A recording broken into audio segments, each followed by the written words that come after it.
What's going on, guys? Aarava here, and welcome back to a brand new video today, and welcome to some F1 2017 career mode. It's a preview, to be exact here, part number 1 of a preview career mode. Right now at the moment you can see on screen we're creating a brand new character, choosing our avatar. You can see on the right hand side actually you can now choose a female avatar if you wish. So we're going to choose one of the brand new faces actually in the game. I think it's going to be the bottom one on the kind of middle left there, and then choose our helmet and design that as it was kind of in 2016. They've added a few different styles of designs. They've also got some competition winners helmets in there as well. You can see kind of classified by their name being underneath their helmet, but I've chosen this little number. We changed it to white, red, and blue. Obviously, the usual nationality. I've gone with Jenson Button's 22 number. That obviously he retired, and so it's available to choose. So in kind of homage to Jenson Button, I chose number 22. I chose number 22 as my number, and then there is my brand new character. In this year's game, actually, you can make multiple career mode saves actually, so you can go ahead and make a brand new character on top of a brand new character and have separate save files. But here we're at the choice,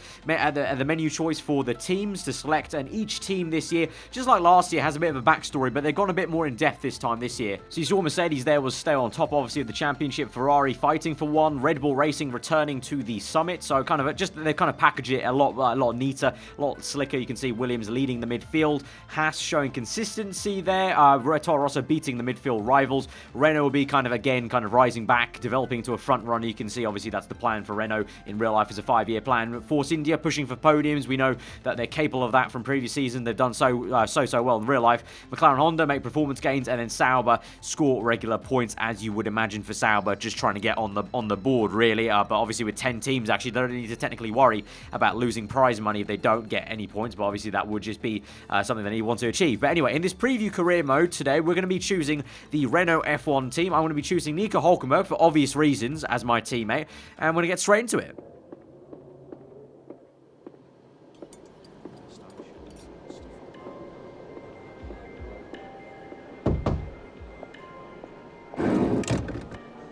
Yes, and I respect that. But my client has a championship to contest. So if you want our participation, I'm afraid the concessions are mandatory. Yes, that's fine. Get back to me when you can. Goodbye. No one ever just signs the contract. Anyway, thanks for coming by on such short notice. I just needed to cover a couple of quick things with you before you race. Firstly, as requested, is a copy of your contract. It's a rolling deal. However, the team reserves right of termination if you fail to meet performance standards. You're second driver for now, but work hard, hit your targets, and I'll be able to sweeten the deal. I'm also looking to get you into some invitational events throughout the season. The experience and exposure from these will be great for your image. Plus, you'll get to drive some nice historic cars. Now then, go get ready for the next session, and good luck. So brand new contract signed there. You can see the all new kind of cutscenes in the career mode, just adding to that immersive aspect. You know, different environments. It used to be just this paddock area really, but now we've got Emma, our PR agent, having a different area. We'll see a little bit later on in the video, our engineer also has a different area completely where he'll talk to you about the R&D and whatnot. But we can see here for the first time now in front of our eyes from my captured gameplay, the vehicle management system, the engine parts obviously, and the gearbox as well in all its glory. You control electronics, turbocharger, energy store, MGU-K and MGU-H, and all of that can be changed throughout the entire, and obviously the internal combustion engine, the ICE, all that changeable throughout the entire season. You're going to have to manage that. We're going to have to manage that, I suppose, if you will, and also the gearbox as well, 4 of them as well. We have to obviously abide by the rules. There has to be a certain number of races you run one of those gearboxes before you change them. And then as for the engine parts, obviously we only get 4. You can add more, but you'll get penalties. So if you are maybe in, I don't know, McLaren Honda, if they've done it realistically enough, you may actually be getting some penalties for having extra power unit parts, but the maximum obviously to not get penalties is 4, and we'll see how it goes really in the race later and see what the wear is like really, because I'm very curious to see what the engine wear is going to be. So let's get straight into Australia and check out practice. Welcome to our viewers from around the globe. You join us just as today's practice session for the Australian Grand Prix is about to start. Now then, Anthony Davidson, we've had some really strategic races over the past couple of years, thanks to the current 3-tyre compound system, and of course the groundwork for all those strategies comes from the free practice sessions like this one. So what do you think of the current tyre regulations? Well, they've created some, I wouldn't say exciting necessarily, but certainly interesting races. There have been a lot more questions around, like how long can someone stay out on this set, or will they have the pace to catch another car if they suddenly bolted on a set of ultra softs, things like that. When everything comes together, we end up with multiple cars nose to tail on different tyres, all fighting for track position. So on the whole, it's definitely been a positive step, I feel, for the sport. Morning, it's Jeff here. I'm looking forward to working with you as your race engineer. Hope you've had your coffee, because we have a lot of work to do today to get ready for the season ahead. We're ready to fire up the car. Why not head out and get a few early laps under your belt? So the slightly changed voice of Jeff there, talking us through the morning, get us into the kind of zone of practice, and we're going through here. You can see track acclimatization, time management, fuel saving, qualifying pace, race strategy, and team objectives in general. Fuel saving being one of the newer ones into the 2017 game. They obviously realized a little bit for the last game. I can't exactly remember what the practice session was, but in 2016 there just were a few of the sessions where it just seemed like there was too much going on and it wasn't clear enough what the player was meant to be doing, so they've kind of split that up and had fuel saving as a separate entity compared to things like race strategy and then the qualifying pace. But we're here doing the track acclimatization. This is something that we've seen plenty of from 2016. Obviously you just kind of go around the circuit, obviously great for new players to learn the circuit, and actually just for me it was good just getting the Renault and get a feel for it. Obviously this is the first time we've had gameplay now that I've captured myself of the game, because obviously all the gameplay so far has been by the main handling guy, David Greco. So I was getting used to it. You can see I kind of slid into that previous corner, so we got a red gate there, didn't enter and exit the two gates in the good speed and obviously the right place for the circuit. So yeah, I mean there definitely was some actual acclimatization to get done on these cars. I played a little bit of the beta, but I'm not gonna lie, I've been so busy just making YouTube content that I haven't had a major chance. So really I did actually have to kind of get used to the car, get used to the circuit, remember what it was sort of like back in February. Obviously the handling has changed quite a bit since I played it in February, but again the kind of the similar things that I noticed in February are still there, the great force feedback and all that. And so after practice we jumped into our engineering room and he's going to talk us through the R&D and whatnot. You got my message. Perfect. Welcome to home away from home. We get more real-time data from the factory now than ever before, and it all comes through here. So I have to spend more time checking over the reports and less time hunting you down in the hospitality suite. And to that end... Sorry, just a sec. Yeah, Chris, is this important? I'm in the middle of something. Okay. Right. Well, that makes no sense. Have Sarah reset the simulation and run it again. Okay. Sorry about that. As I was saying, we've set up a desk for you at the front here. You can get onto the network from your laptop, so make sure to check the R&D screen regularly. And let us know how you want to use the data that we've collected over the weekend and through the practice programs. Also, bear in mind that the news from the factory won't always be good. Sometimes tests fail, like you've seen just now. And when that happens, we have to divert additional resources to fix it. C'est la vie, I'm afraid. So now this is the first time we get met with the resource points once again. Obviously, we're going to get 2,500 actually to kick things off, and then we're going to add a little bit to that total, 99 to be exact, from what we did in practice. But this is the first time now we will see the R&D tree in person. Obviously, we've seen screenshots so far in videos, but it's good to actually have a look and able to kind of go around. But you can also see the view performance chart there of all the teams there. So Renault solidly in the middle, looking to try and obviously break into the top runnings in the next couple of seasons in the career mode, you would think. But here we go, powertrain, aerodynamics. Obviously for Renault, it's a bit of an interesting one really, because obviously Renault would need improvement to their powertrain, but also from what I had in practice there, a couple of laps, albeit, I felt straight away that also some aerodynamics would be very useful. Although it may be down on power, you know, you can make some time up in the corners potentially. So I'm going to go with, well, it's either rear wing or a front wing main plane upgrade. So we're going to go for the front wing. I felt like it needed more turning straight away, and also rear wing you would maybe think would add a little bit of drag. So we went with the front end to get a bit more front end grip. Obviously this is not going to actually count for this race. Obviously it takes a few times, so it's going to take a few weeks being races for the upgrades to come in. But we also did a powertrain upgrade, And then we're met with our brand new rival. Obviously, it's going to be Nico Hulkenberg, but a kind of more of a similar, familiar kind of cutscene from last year. We've seen this before when we get rivals and they update, obviously, fluidly, very, very fluidly, maybe every 3 races. Obviously, Hulkenberg's going to be our main one, and we can actually see him actually just there talking to Anthony Davidson just off in the far shot. But now it's time to go to qualifying. I'm not going to lie, I don't know how it's going to go. We've not done many laps in practice, but we're just going to get stuck in. Obviously, it's a preview career mode. My main career mode will be getting underway on Monday, guys. The embargo for, you know, all footage, like no kind of structured guidelines for what I'm allowed to play in the preview, which is basically the first race of career mode, according to the kind of PDF I've read.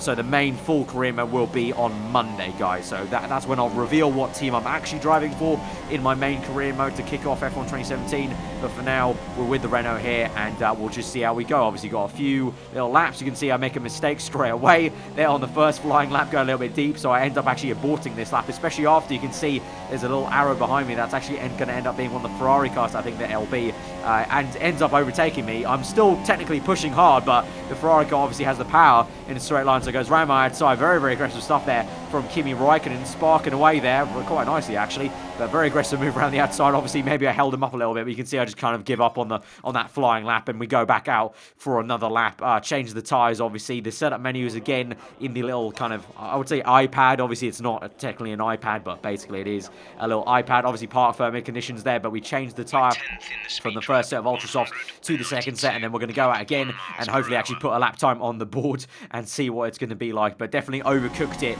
into what is turn 3, I think that is, technically. Turn 3, overcooked it. Obviously, I always hate actually coming to Australia when it's the official lighting, because I never like the sun ray in my eye. Obviously, that's part and parcel of the challenge, but it's just so frustrating that I just can't spot the brake zone sometimes here in Australia when the sun's kind of going down like this. But actually, funnily enough, as we progress through the qualifying session, you can just see clearly, actually, the sun's gone down a little bit more.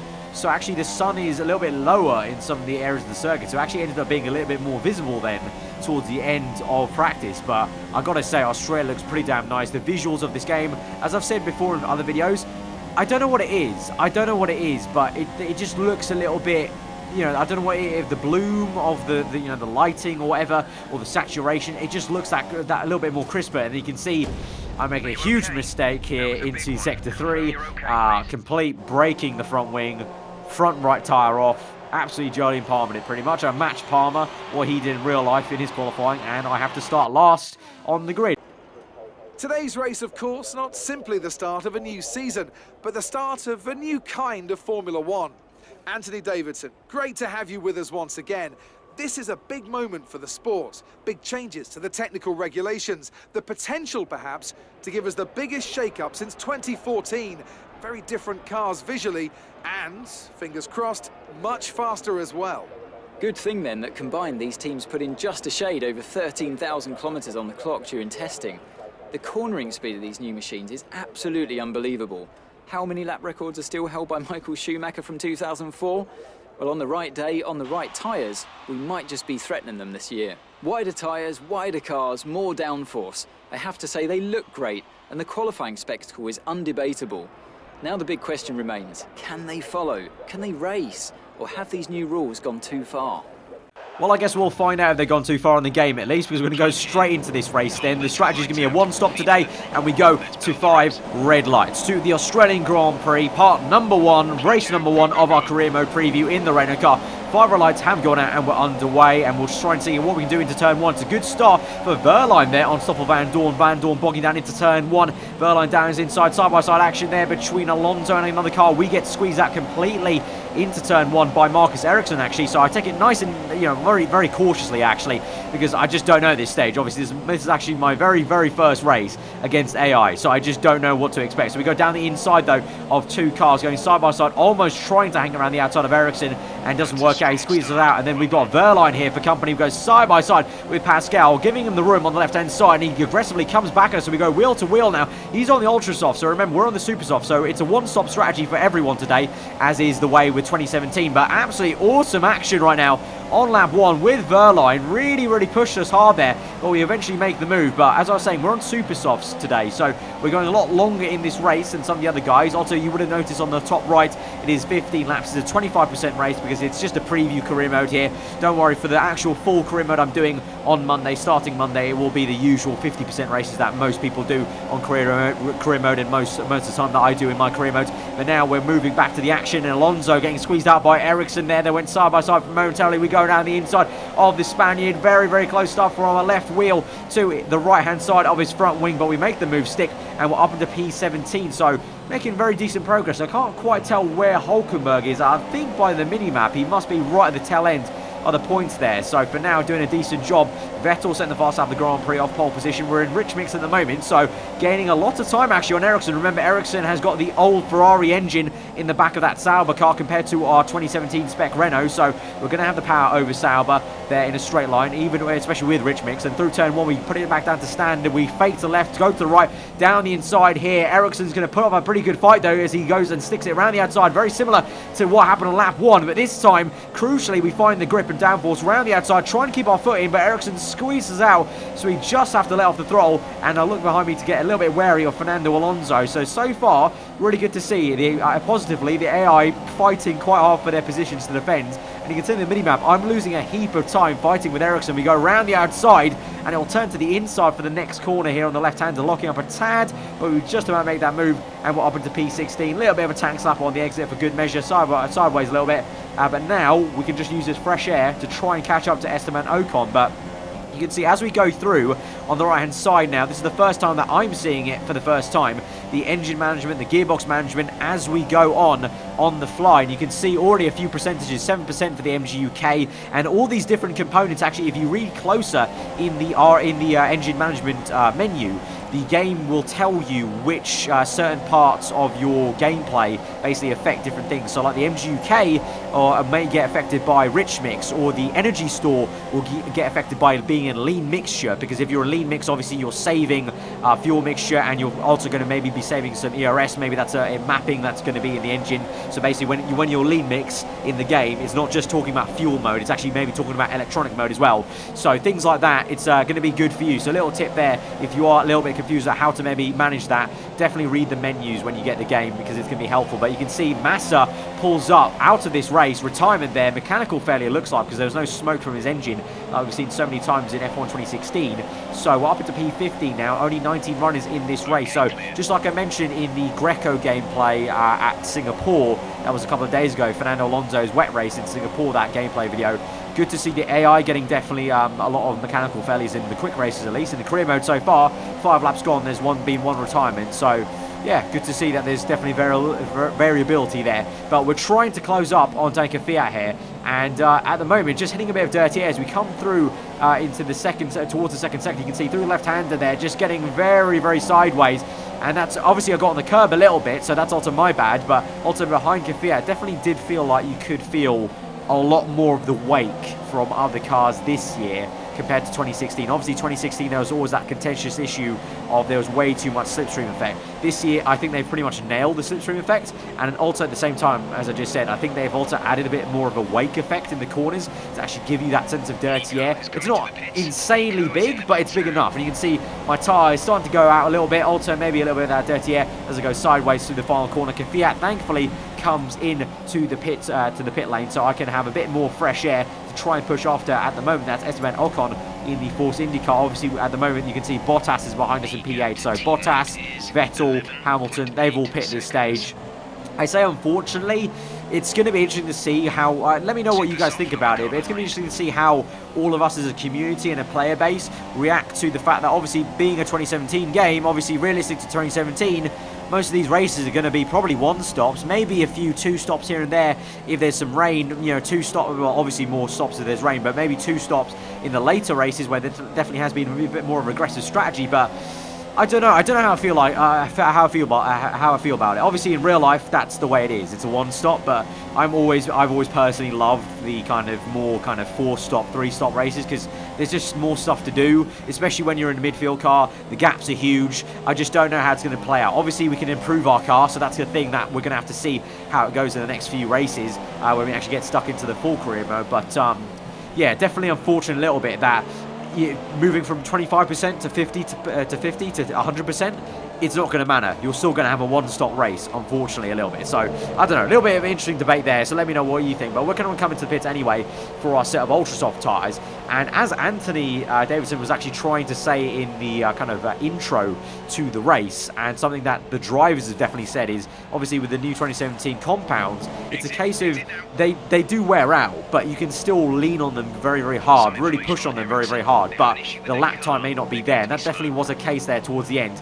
Here you can see a bit of an embarrassing blunder moment. I actually did not know what button it was to release the pit lane limiter. You saw I did release the clutch on time pretty well, but then coming down the pit lane on the right hand side just said number 5 for the button, and I didn't know what button number 5 was. Obviously, I'm actually recording this on PC if you didn't know, so number 5 is a mapped button to my racing wheel, my Thrustmaster T300 with an F1 rim. I did not know which button was number 5, so I was faffing around for a little bit for a few seconds to actually find out what button that was. So I lost probably a second or two there, kind of just getting stuck in the pit lane limiter. But we close up on Alonso very, very rapidly because he's getting stuck behind one of the Sauber cars. And I think one of my engineer, Jeff, actually said that the Sauber car here, I believe it's Ericsson, has issues in this race. So Alonso is getting really bogged down here. So he closed up very, very rapidly, surprisingly. And as you can see, as he moves to the right hand side, we're actually going to make it 3 wides here on lap 9. You know, literally 9 laps in to our first race into F1 2017. We're going 3 wide there, round the outside with Alonso and Ericsson. Just great, just great, just great. This race definitely did give me some very, very big positives, that there's going to be some great racing. Obviously, it's going to be tough. You're going to have to really push hard to catch up to these AI cars because they're no slouches this year. And with the 2017 Aero and the way it is, you know, every driver's pushing flat out. It's the whole typical, the actual rule changes themselves in real life have changed things up.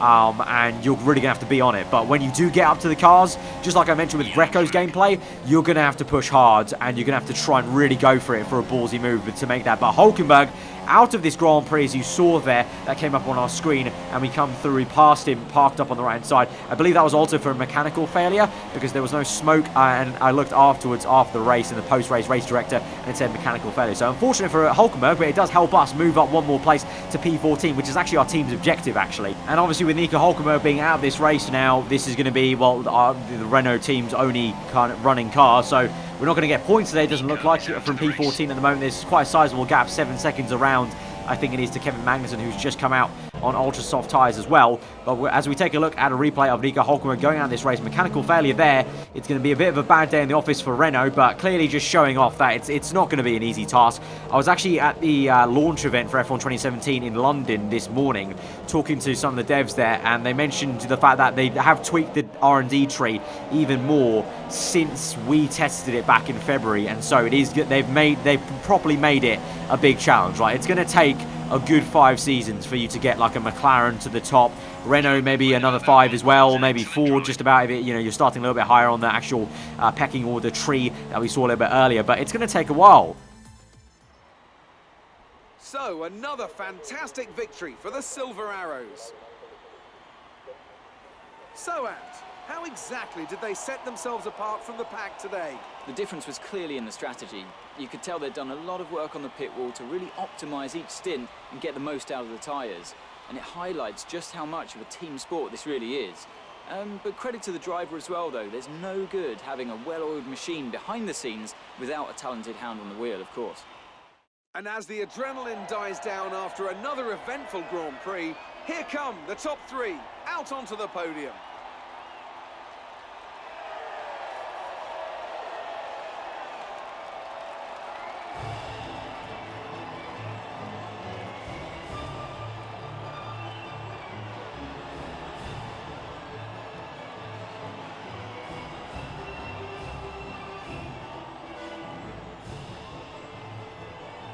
So that's been this F1 2017 Career Mode preview gameplay video, guys. If you did enjoy, I would really appreciate you smashing the like button, and be sure to get subscribed if you're new around here for more F1 2017 gameplay. There may be a few more gameplay videos going up over the next couple of days on Friday, Saturday, and Sunday, but don't expect maybe content on every single 3 of those days. But then, as I said, on Monday, the full embargo lifts, because at the moment there's a preview embargo, which basically means I can show a few little bits that Cody's and their publishers are okay with me showing at this point. And then Monday is when everything's off, everything's on the table, no limits. We can upload whatever we want from the game. So that's when I'll be starting my full actual official career mode on the channel. I'll be revealing my team probably on Monday, maybe Sunday actually in a separate video. But yeah, then we'll kick it off on Monday. I think the embargo lifts at 12 p.m. midday on Monday. So look out for midday Monday. This coming Monday for that content. So do get subscribed if you're around here for that. But that has been this preview career mode. Hope you guys did enjoy and found it informative. If you've got any questions about the race I did or just anything else I talked about previously from the R&D tree or whatever, then post it in the comments below and I'll try and get back to you guys. But I really hope you have enjoyed that. I'm so hyped for this game. You know, just this is the first race I've done, and from what I played, I really did enjoy that. The handling was great against the AI. It seemed very nice. It's going to be a big challenge with the R&D. I'm looking forward to getting stuck in on Monday. Really fully. Hopefully you guys are as well. So I hope you guys enjoy the rest of your day. I'll see you guys next time. Goodbye.